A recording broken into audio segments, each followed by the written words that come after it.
उम्मीदों भरे पैर की खुशियों भरी शुरुआत। नमस्कार, सुप्रभात। मैं हूं आपके साथ वैभव राज शुक्ला। नई सुबह, नई आशा और गुड न्यूज का मॉर्निंग डोज लेकर। गुड मॉर्निंग, मैं हूं आपके साथ गुंजन। बिना रुके बिना थके अगले 1 घंटे में होगी गुड न्यूज की मैराथन दौड़। लेकिन सबसे पहले नजर आज की उन 5 खबरों पर जिनमें है इंडिया के लिए शुभ समाचार।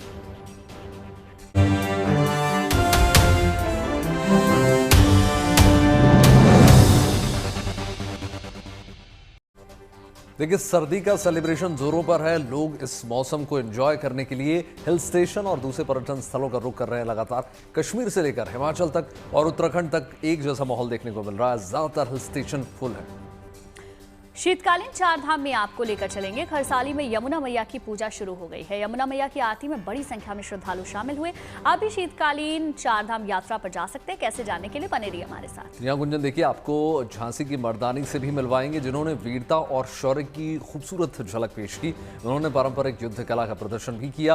कौन है ये मर्दानी और कहां से इन्होंने ट्रेनिंग हासिल की है, इस पर आगे विस्तार से चर्चा करेंगे। बिल्कुल, बात बिग बॉस 19 की भी होगी। बिग बॉस 19 के विजेता का नाम तय हो गया है। गौरव खन्ना ने बिग बॉस 19 का खिताब जीता। कौन है गौरव खन्ना और क्या क्या हुआ ग्रैंड फिनाले में, इसकी झलक आगे आपके सामने होगी। यहाँ देखिए, क्रिसमस के लिए देश दुनिया के बाजार सजने लगे। हर तरफ रंग बिरंगी रोशनी नजर आ रही है। अलग अलग थीम पर क्रिसमस ट्री को सजाया जा रहा है। क्रिसमस से पहले क्रिसमस की रौनक शुभ समाचार में हम आपको दिखाएंगे, लेकिन उससे पहले फटाफट अंदाज में देख लेते हैं 9 बजे की 9 बड़ी गुड न्यूज।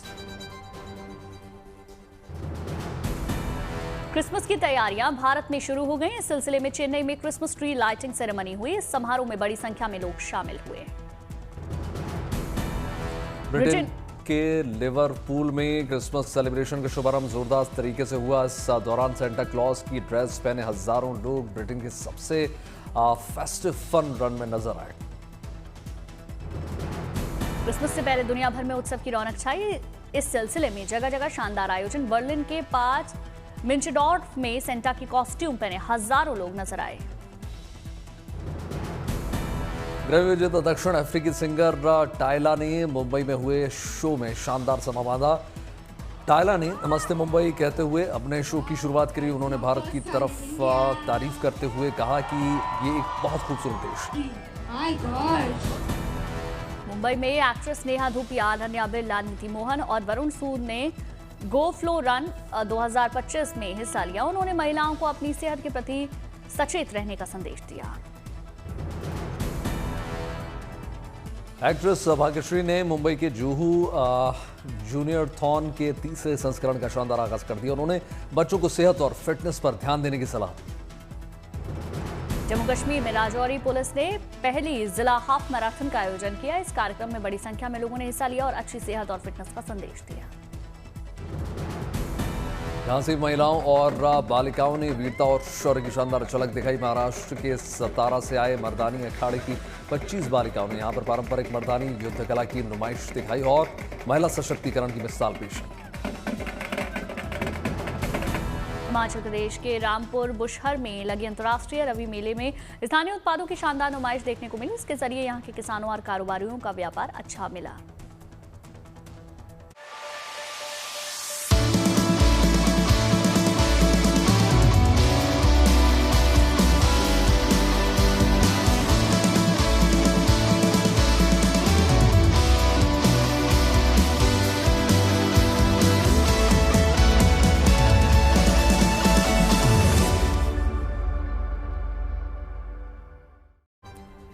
देखिए, दिसंबर का महीना अपने साथ बर्फ उत्सव लेकर आया है। पहाड़ों पर बढ़ती ठंड ने मौसम खुशनुमा बना दिया, जिसका हिस्सा बनने के लिए अभी से सैलानी पहाड़ों का रुख कर रहे हैं। कश्मीर से लेकर उत्तराखंड में ठंड की तस्वीरें कुछ ऐसी हैं। कश्मीर में तो पारा -17 तक पहुंच गया।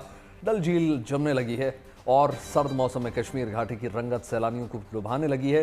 कुछ ऐसा ही हाल उत्तराखंड में भी देखने को मिल रहा है, जहां पर 10 दिसंबर के बाद कड़ाके की ठंड का आसार देखने को मिल रहे हैं। पहाड़ों पर सर्द मौसम का असर मैदानी इलाकों तक में शामिल हो चुका है। देखिए, राजस्थान के सीकर में सर्दी की वजह से ओस की बूंदें जमने लगी हैं। लोग ठंड से बचने के लिए अलाव का सहारा ले रहे हैं। हालांकि ये तो महज सर्दी का ट्रेलर है। असली सर्दी के रंग दिसंबर के आखिर तक आपको देखने को मिलेंगे। लेकिन सर्दी के सेलिब्रेशन की तैयारियां अभी से शुरू हो चुकी हैं। विंटर वेकेशन के लिए पहाड़ों पर अभी से बुकिंग शुरू हो चुकी है। पूरी गर्मजोशी के साथ लोग सर्द मौसम का स्वागत कर रहे हैं। देखिए इस वक्त कैसा है देश के मौसम का मिजाज।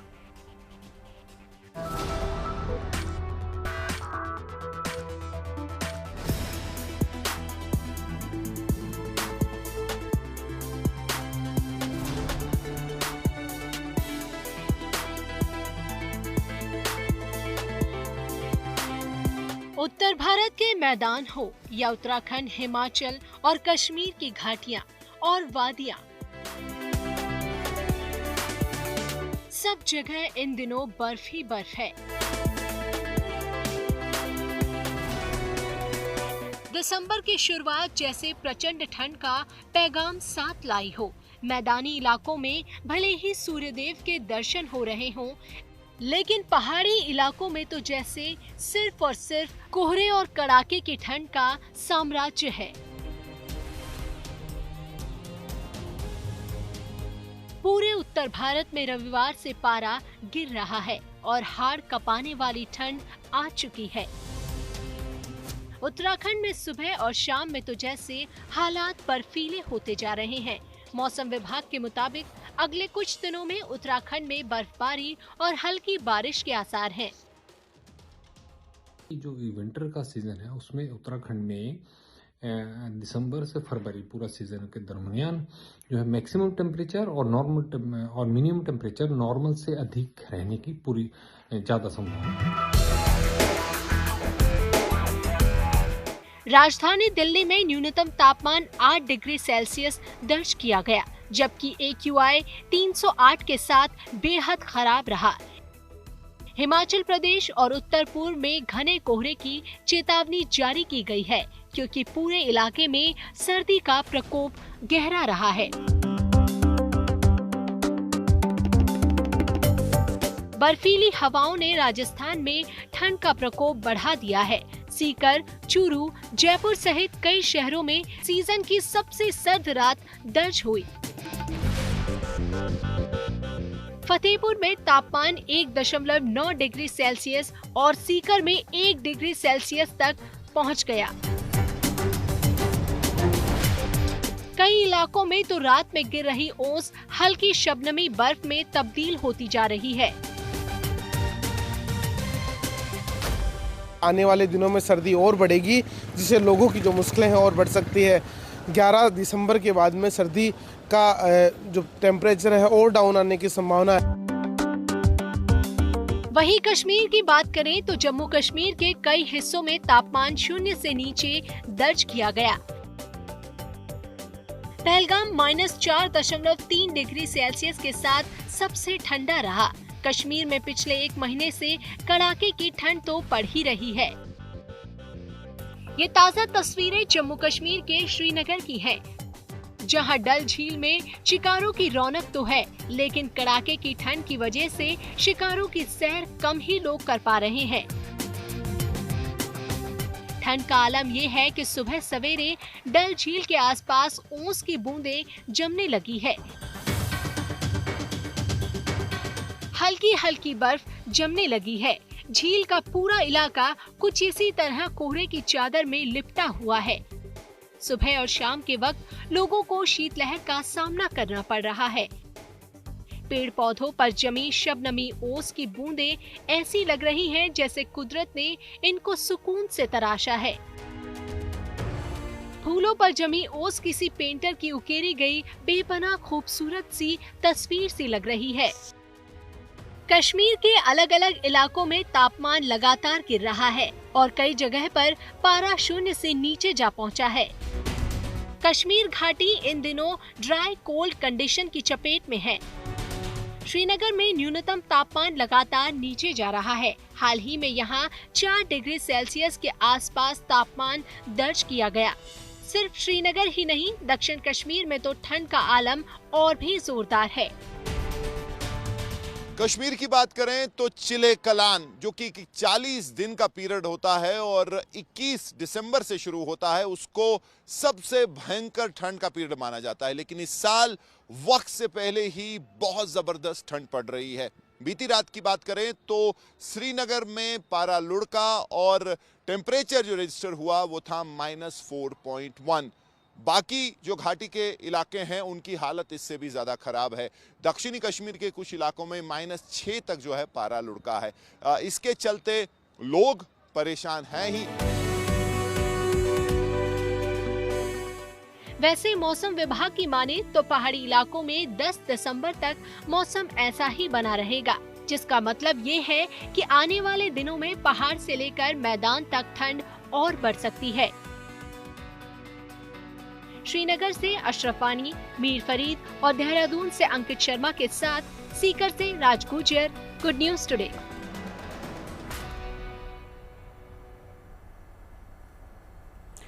पश्चिमी विक्षोभ का असर दिल्ली और आसपास के इलाकों में देखने को मिल रहा है। आज राजधानी की सुबह की शुरुआत ठंड और हल्की धुंध के साथ हुई।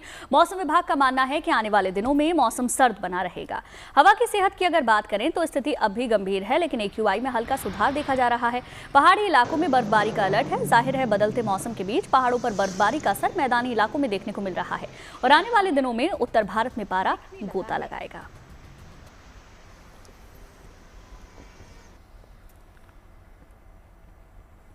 और आइए बात करेंगे शीतकालीन चारधाम यात्रा की। चारधाम शीतकालीन दर्शन तीर्थ यात्रा के तहत ज्योतिष पीठ के अभिमुक्तेश्वरानंद सरस्वती के समक्ष 10 राज्यों के 200 से ज्यादा यात्रियों का दल पहले पड़ाव में यमुना में शीतकालीन पूजा स्थल खुशी मठ पहुंचा और वहां पर पहुंचने पर तीर्थ पुरोहितों, पुजारियों और स्थानीय लोगों की ओर से भव्य स्वागत किया गया।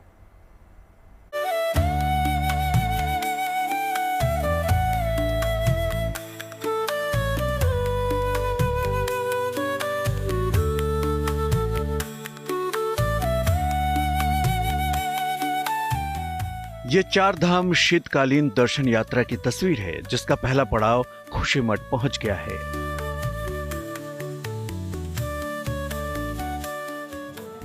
शंकराचार्य अविमुक्तेश्वरानंद सरस्वती के सानिध्य में करीब 150 श्रद्धालुओं का दल चारधाम शीतकालीन दर्शन तीर्थ यात्रा के अपने प्रथम पड़ाव के रूप में यमुना जी की शीतकालीन पूजा स्थल खुशी मठ के खरसाली पहुंचा।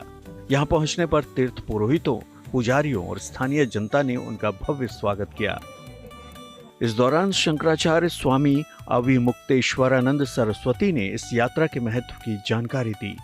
जैसे लोगों में संदेश जा रहा है, लोग बढ़ रहे हैं और बात केवल हमारे साथ यात्रा करने की नहीं है, हमारे साथ के बाद भी लोग यहाँ पर आ रहे हैं और निरंतर दर्शन पूजन कर रहे हैं और उनको बहुत आह्लाद हो रहा है, आनंद हो रहा है।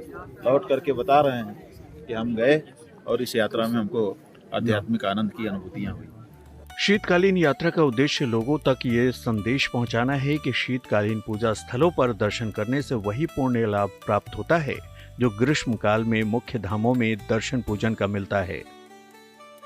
भगवान बद्रीनाथ का शीतकालीन प्रवास स्थल पांडुकेश्वर और नृसिंह भगवान मंदिर ज्योतिर्मठ में होगा, जबकि बाबा केदारनाथ की शीतकालीन पूजा ओंकारेश्वर मंदिर उखी मठ में होती है। वहीं गंगोत्री में होने वाली पूजा अब मुखवा और यमुनोत्री में होने वाली पूजा अब खरसाली में होती है। यही वजह है कि इस बार श्रद्धालुओं को देखते हुए राज्य सरकार तमाम व्यवस्थाएं पुख्ता कर रही है। वहीं अयोध्या में ये साधु संत सनातन धर्म की रक्षा के उद्देश्य से शीतकालीन चारधाम यात्रा के लिए निकल पड़े हैं। रामनगरी की सड़कों पर साधु संत सनातन बचाने की शपथ के साथ चारधाम के लिए कदमताल करते देखे जा सकते हैं।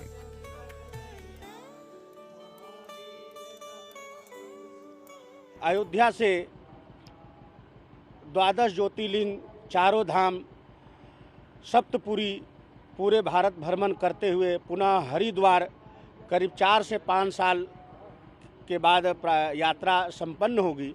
तो भारत भ्रमण 12 ज्योतिर्लिंग विश्व की शांति हो। इस बार चारों धामों के शीतकालीन स्थलों और दूसरे सभी प्रमुख पर्यटक स्थलों में ठहरने, परिवहन और सुरक्षा व्यवस्थाओं को मजबूत किया गया है। साथ ही शीतकालीन यात्रा स्थलों के प्रचार प्रसार के लिए पारंपरिक और आधुनिक माध्यमों के जरिए राज्य की पर्यटन संभावनाओं को देखते हुए देश विदेश तक पहुंचाने का प्रयास जारी है। ओंकार बहुगुणा के साथ bureau report, good news today.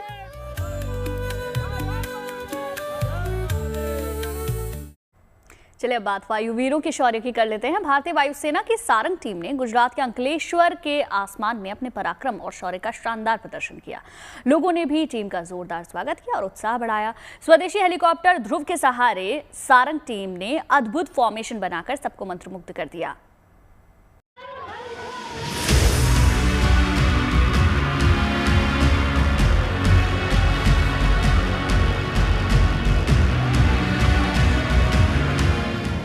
Ankleshwar का आसमान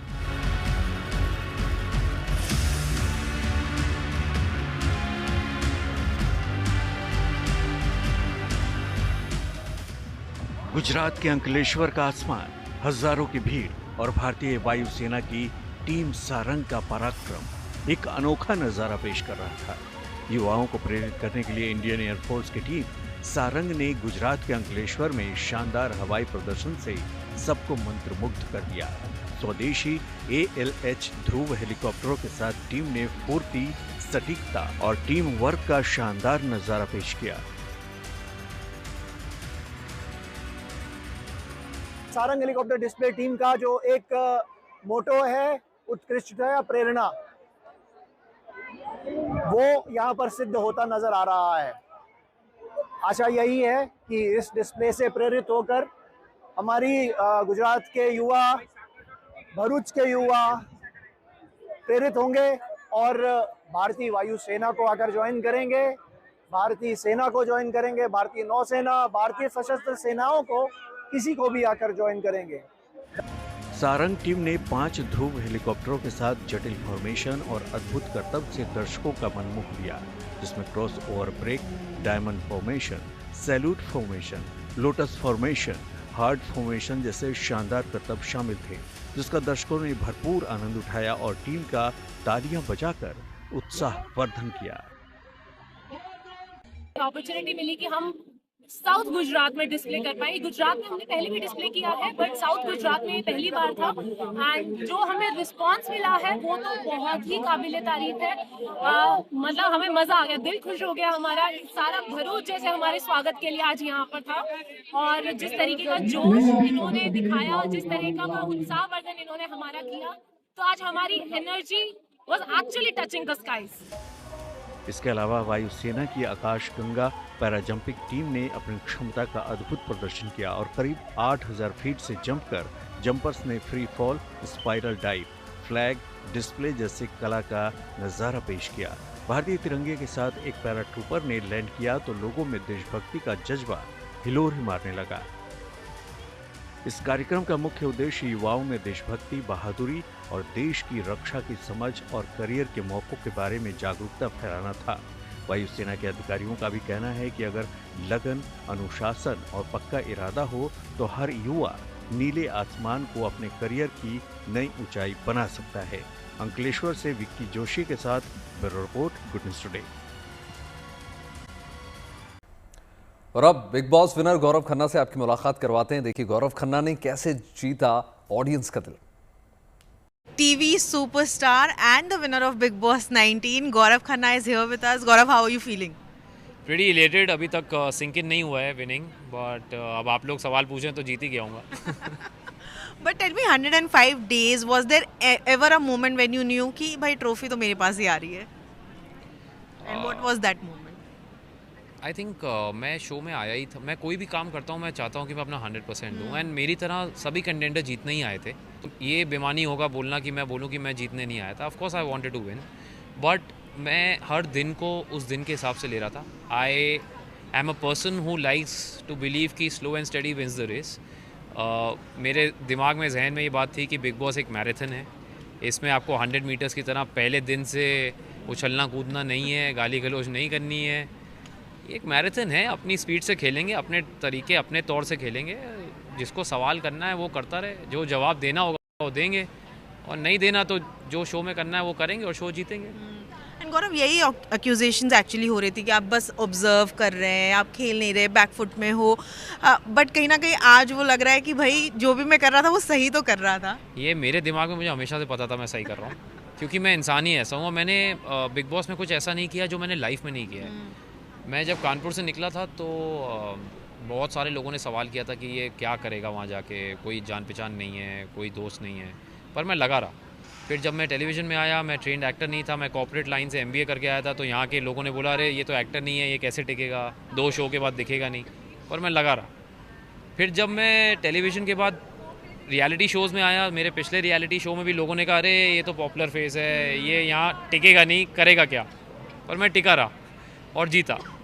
फिर यही सेम चीज़ मेरे साथ बिग बॉस में हुई। तो आप बताइए, जब यही चीज़ बार बार होती है तो मैं एक्सपीरियंस्ड हूँ, मुझे पता है कि उसको कैसे हैंडल करना है।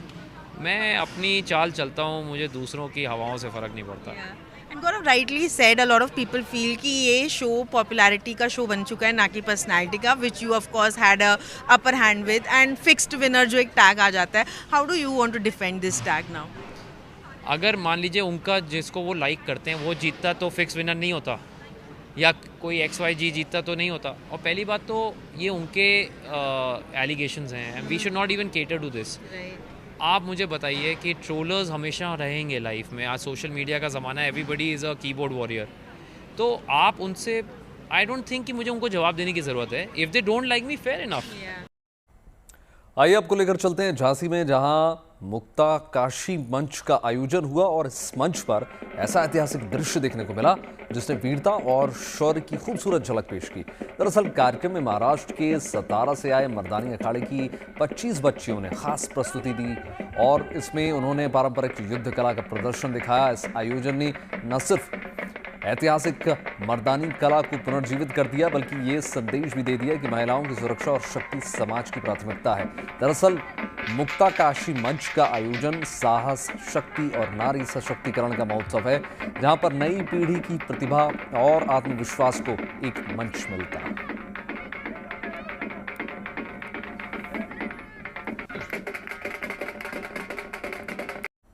चलिए अब आपको लेकर चलते हैं चेन्नई होटल में, जहां ट्री लाइटिंग सेरेमनी का भव्य आयोजन हुआ. कार्यक्रम में होटल ने क्रिसमस सेलिब्रेशन 2025 की शुरुआत की.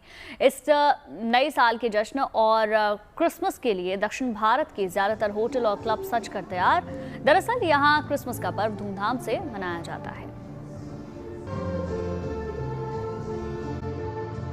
क्या कभी आपके जहन में आया है कि 15 करोड़ की भी किताब हो सकती है? लेकिन ऐसा है, और किताब का नाम है मैं. पटना गांधी मैदान में चल रहे पुस्तक मेले में दुनिया के सबसे महंगे ग्रंथ मैं को देखने और समझने के लिए भारी संख्या में लोग पहुंच रहे हैं. ग्रंथ की कीमत रखी गई है 15 करोड़ रुपए.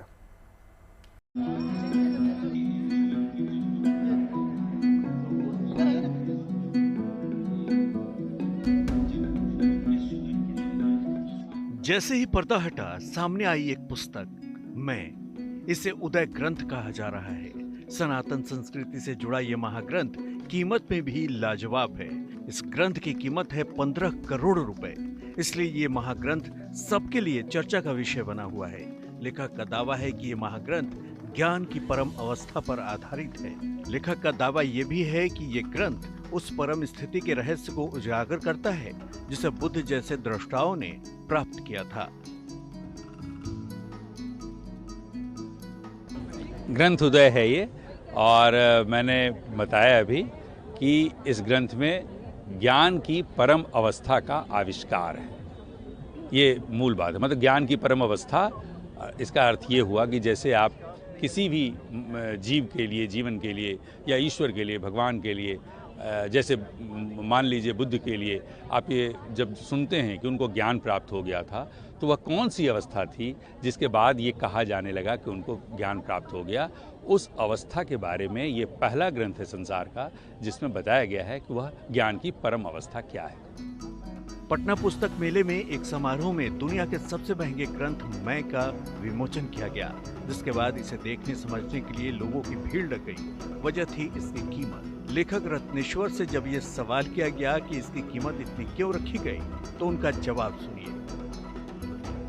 ये जिस तरह से मेरा दर्शन है और मैंने ब्रह्म की पूरी यात्रा की, उसी में मुझे इसकी कीमत भी मिली और उसी में मुझे ये मतलब उतर आया मेरे ऊपर कि इस ग्रंथ की कीमत 15 करोड़ रुपए रखनी चाहिए. नहीं तो हम इसका कुछ भी कीमत रख सकते थे, 50 करोड़ भी रख सकते थे, 100 करोड़ भी रख सकते थे, 15 करोड़ ही क्यों? ये मेरे द्वारा तय किया हुआ नहीं है, ये ब्रह्म के द्वारा तय किया हुआ है. ग्रंथ के रचनाकार रत्नेश्वर ने अपने अनुभव को बताते हुए कहा कि 7 सितंबर 2006 के रत्न मुहूर्त में मुझे जगाया गया. मेरे जागते ही चारों ओर प्रकाश फैल गया और मेरा त्रिनेत्र जागृत हो गया. त्रिनेत्र से मैंने 3 घंटे 24 मिनट तक खरबों वर्षों की यात्रा की और पूरे ब्रह्म के निर्माण को देखा, जिसके बाद मुझे ज्ञान प्राप्त हुआ. 21 दिनों तक मैं स्थित प्रज्ञ की अवस्था में रहा और जो कुछ भी देखा उसे ही इस ग्रंथ में लिखा है. लेखक रत्नेश्वर का ये भी कहना है कि ये पुस्तक लोगों के लिए कुछ केंद्रों पर उपलब्ध रहेगी. जिसको पढ़ना है वो वहां जाकर पढ़ सकता है. खरीदने के लिए सिर्फ 3 प्रति ही प्रकाशित की गई है. Bureau report, good news today. उम्मीद करते हैं शुभ समाचार में आपके दिन की शुरुआत अच्छी खबरों के साथ हुई होगी। बिल्कुल, देश और दुनिया की तमाम पॉजिटिव खबरों के लिए जुड़े रहिए गुड न्यूज टुडे के साथ। हमें दीजिए इजाजत, नमस्कार।